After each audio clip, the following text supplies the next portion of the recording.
Dans les hauteurs de Tirnanock, Awen ouvrit le second seau.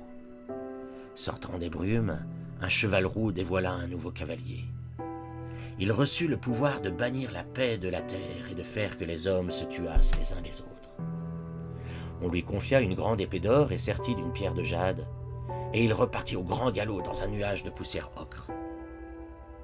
Ici, sur terre, les années passaient et le monde devenait gris, sans espérance, terne, triste. Le beau n'existait déjà plus au sein des mégapoles et le béton avait envahi jusqu'au cœur des hommes.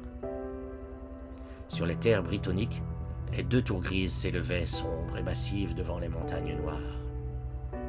Le brouillard épais entourait les lieux et les marais alentours, flottant sur les eaux mortes du Yonelles. Il n'y avait plus ni poisson ni aucune autre créature depuis bien longtemps dans ces contrées arides, et seuls les hommes s'y aventuraient encore parfois, comme pour braver l'inconnu.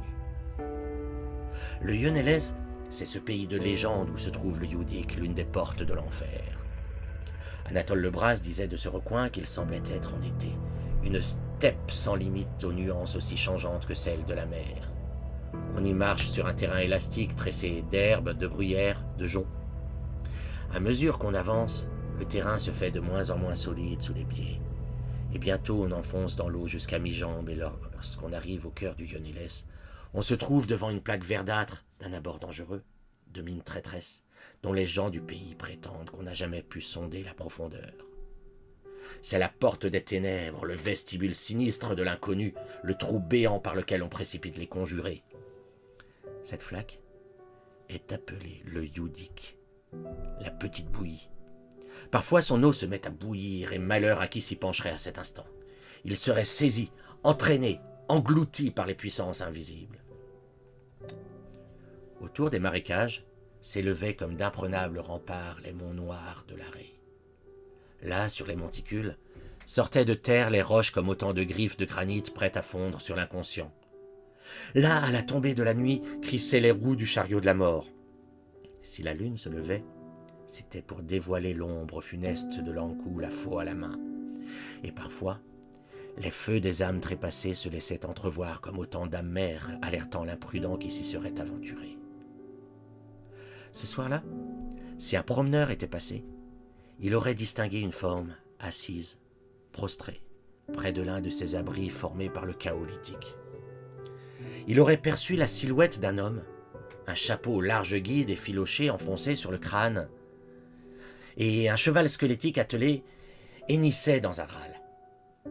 Celui qui se serait approché aurait pu voir glisser une larme sur le visage émacié et la tristesse se dessiner sur les traits d'un autre âge.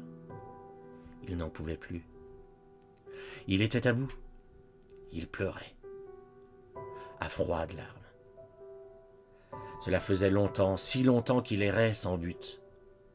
Privé de son essence, l'Ankou ne servait plus à rien, mais il était toujours là.